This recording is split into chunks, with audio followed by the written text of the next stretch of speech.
Harga emas lagi tinggi-tingginya. Grafiknya menanjak, berita ramai, toko penuh. Dan di saat banyak orang mundur sambil bilang, tunggu turun dulu, justru ada satu kelompok yang kelihatannya tenang, diam, bahkan tetap beli. Bukan karena mereka kebanyakan uang, bukan juga karena mereka tidak bisa menghitung resiko, tapi karena cara mereka melihat harga berbeda dari kebanyakan orang.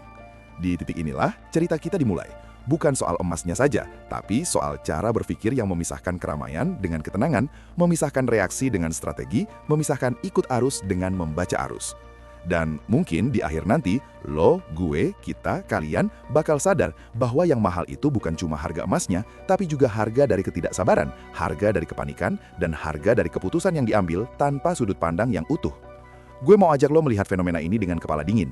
Ketika harga emas mencetak rekor, media ramai membicarakan lonjakan, influencer keuangan berlomba-lomba membuat konten, grup keluarga mendadak jadi ruang diskusi investasi, dan orang-orang yang 5 tahun lalu cuek tiba-tiba merasa ketinggalan.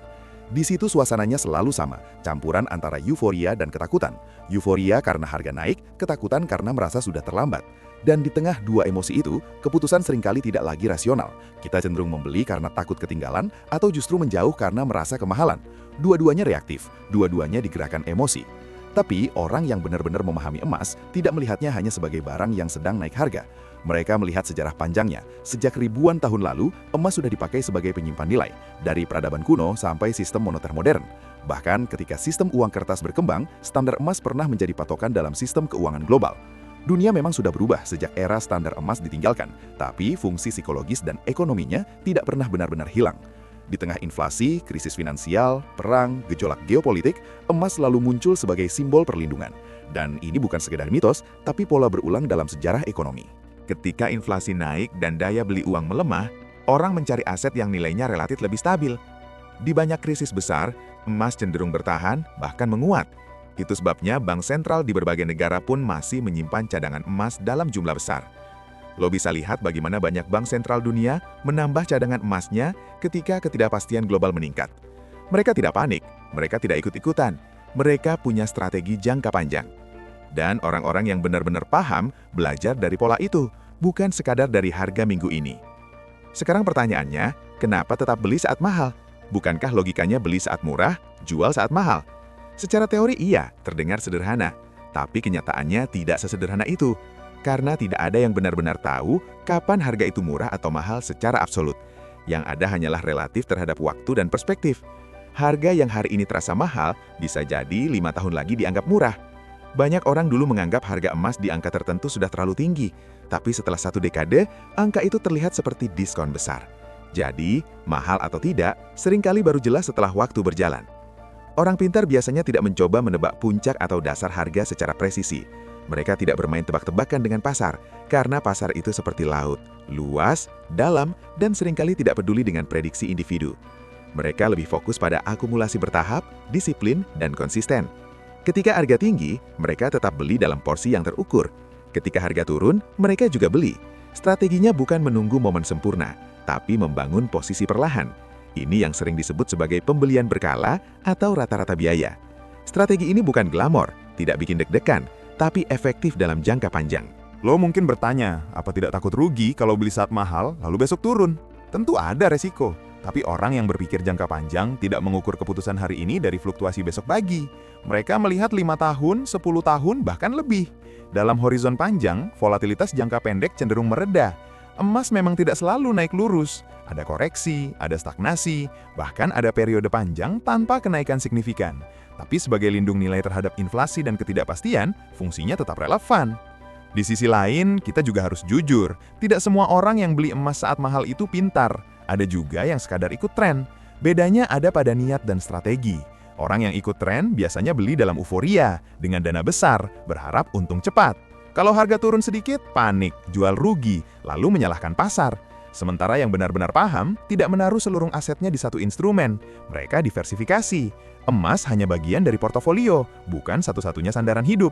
Mereka sadar bahwa emas bukan mesin uang instan, tapi alat perlindungan nilai. Kita sering terjebak pada pemikiran hitam putih. Kalau mahal berarti jangan beli. Kalau murah berarti serbu. Padahal realitas lebih abu-abu.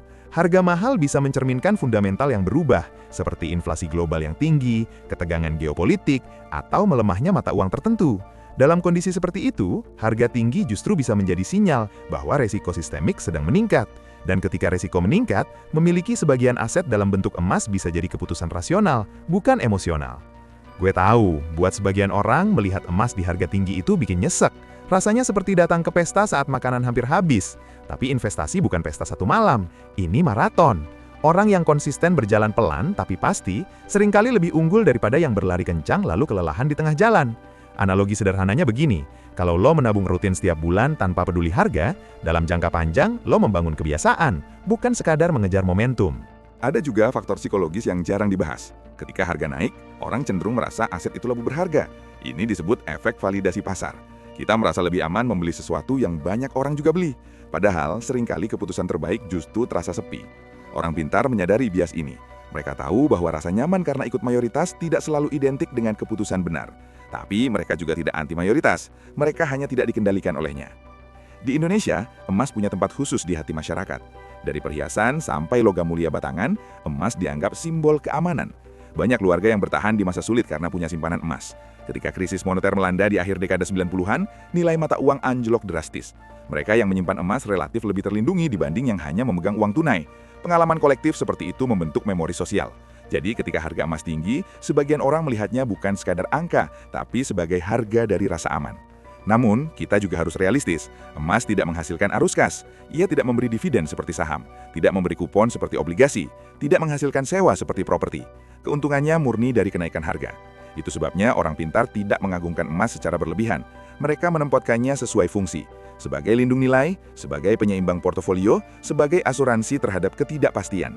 Dan asuransi memang terasa mahal saat tidak ada kejadian, tapi terasa sangat berharga ketika resiko benar-benar datang.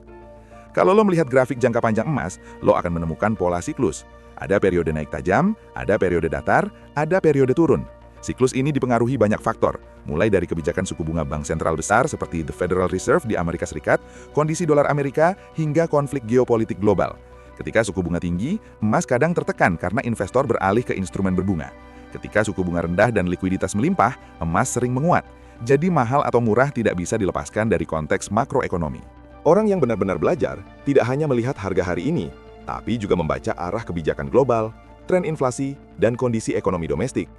Mereka sadar bahwa dunia semakin tidak pasti. Perang bisa pecah tiba-tiba, krisis perbankan bisa muncul tanpa peringatan. Pandemi bisa merumpuhkan ekonomi global dalam hitungan bulan.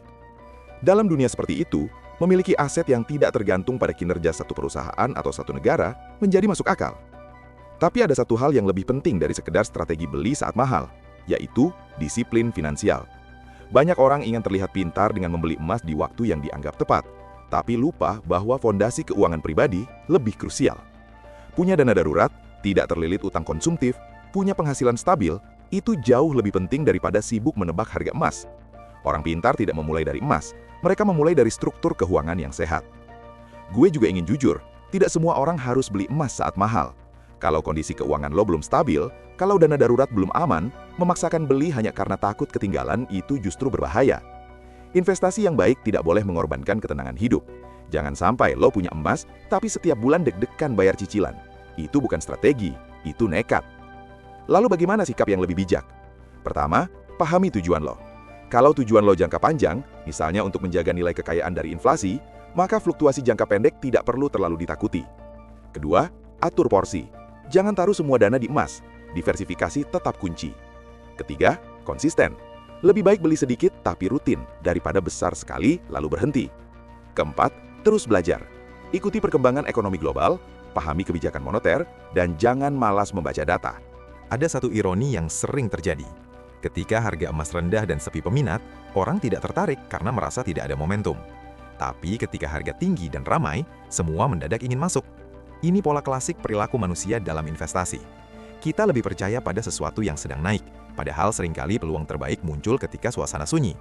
Orang pintar mencoba melawan naluri itu, atau setidaknya menyadarinya agar tidak sepenuhnya dikendalikan. Namun membeli saat mahal bukan berarti asal beli. Mereka tetap menghitung. Mereka melihat tren jangka panjang, memperkirakan potensi resiko global, dan menilai apakah porsi emas dalam portofolionya masih ideal. Kalau sudah terlalu besar karena harga naik, bisa jadi mereka justru mengurangi sebagian untuk menjaga keseimbangan. Jadi pintar bukan berarti selalu beli, tapi tahu kapan menambah dan kapan menahan. Kita juga perlu memahami bahwa istilah mahal itu relatif terhadap daya beli. Di negara dengan inflasi tinggi dan mata uang melemah, harga emas dalam mata uang lokal bisa terlihat melonjak tajam, padahal dalam dolar Amerika mungkin kenaikannya tidak sebesar itu. Jadi perspektif global penting. Jangan hanya terpaku pada angka nominal, tapi lihat konteksnya. Di era digital, akses membeli emas semakin mudah. Ada platform daring, tabungan emas, bahkan pembelian pecahan kecil yang terjangkau. Ini membuka peluang bagi lebih banyak orang untuk berinvestasi. Tapi kemudahan ini juga membawa resiko impulsif. Sekali klik, transaksi selesai. Tanpa perencanaan, tanpa analisis. Orang pintar tetap meluangkan waktu untuk berpikir sebelum menekan tombol beli. Kalau kita tarik lebih dalam, fenomena ini sebenarnya bukan cuma tentang emas. Ini tentang cara berpikir terhadap ketidakpastian. Dunia modern penuh distraksi dan berita cepat. Harga naik sedikit, heboh. Turun sedikit, panik. Padahal kekayaan jarang dibangun dari reaksi cepat terhadap setiap headline. Ia dibangun dari konsistensi, kesabaran, dan pemahaman bahwa siklus ekonomi akan terus berputar. Lo, gue, kita, kalian, hidup di zaman yang berbeda dari generasi sebelumnya. Akses informasi lebih cepat, pilihan investasi lebih banyak, tapi kebisingan juga lebih besar. Di tengah kebisingan itu, keputusan sederhana seperti membeli emas secara rutin bisa terasa membosankan, tidak viral, tidak sensasional. Tapi justru disitulah kekuatannya. Keputusan membosankan yang dilakukan terus-menerus seringkali lebih berdampak daripada keputusan spektakuler yang sesekali. Pada akhirnya, orang pintar tetap beli emas saat mahal, bukan karena mereka yakin besok pasti naik, tapi karena mereka memahami fungsi emas dalam gambaran besar keuangan mereka. Mereka tidak berusaha mengalahkan pasar setiap hari, mereka berusaha menjaga nilai dalam jangka panjang. Mereka tahu bahwa waktu adalah sekutu, bukan musuh. Dan mereka sadar bahwa menunggu harga sempurna seringkali hanya alasan untuk tidak memulai. Sekarang, kita sampai pada inti refleksinya. Pertanyaannya bukan lagi apakah emas mahal atau tidak, tapi apakah strategi lo jelas atau tidak? Apakah lo punya rencana atau hanya bereaksi? Apakah keputusan lo didasari data dan tujuan atau sekadar rasa takut ketinggalan? Di situ letak perbedaan yang sebenarnya. Gue tidak bilang emas pasti selalu naik, tidak ada aset yang pasti. Tapi sejarah menunjukkan bahwa dalam jangka panjang, emas mampu menjaga daya beli relatif terhadap inflasi. Itu fakta yang bisa kita cek di data historis. Namun, fakta juga menunjukkan bahwa tanpa disiplin, bahkan aset bagus pun bisa jadi sumber kerugian karena salah waktu dan salah sikap. Jadi, kalau hari ini harga emas sedang tinggi, jangan langsung alergi, tapi juga jangan langsung euforia. Lihat kondisi lo sendiri, lihat tujuan lo, lihat porsi aset lo. Kalau memang sesuai strategi, beli dengan tenang. Kalau belum siap, tidak apa-apa menunggu sambil memperkuat fondasi keuangan. Tidak ada paksaan dalam investasi yang sehat. Di akhir cerita ini, gue ingin kita semua lebih dewasa dalam melihat uang. Emas hanyalah alat. Ia bukan jaminan surga finansial, tapi juga bukan jebakan yang harus dihindari total. Yang menentukan hasil akhirnya adalah cara kita menggunakannya. Kalau kita disiplin, sabar, dan rasional, emas bisa jadi pelindung. Kalau kita serakah dan reaktif, emas pun bisa jadi sumber stres. Hidup ini penuh ketidakpastian. Harga naik turun, ekonomi berubah, kebijakan berganti. Kita tidak bisa mengontrol semua itu, tapi kita bisa mengontrol sikap kita terhadapnya. Dan mungkin itu pelajaran terpenting dari fenomena orang pintar yang tetap beli emas saat mahal. Mereka tidak mengontrol pasar, mereka mengontrol diri sendiri. Semoga setelah mendengar ini, lo tidak lagi melihat emas hanya dari label mahal atau murah, tapi dari fungsi dan strategi. Tenang saja, tidak ada kata terlambat untuk belajar dan memperbaiki cara berpikir. Selama kita mau refleksi dan konsisten, peluang selalu ada. Kalau lo merasa narasi ini membuka sudut pandang baru, boleh banget bantu dengan like, share ke teman-teman lo yang lagi galau soal emas, dan subscribe supaya kita bisa terus ngobrol santai tapi serius tentang uang dan masa depan. Karena pada akhirnya, yang kita cari bukan sekedar untung, tapi ketenangan dalam setiap keputusan.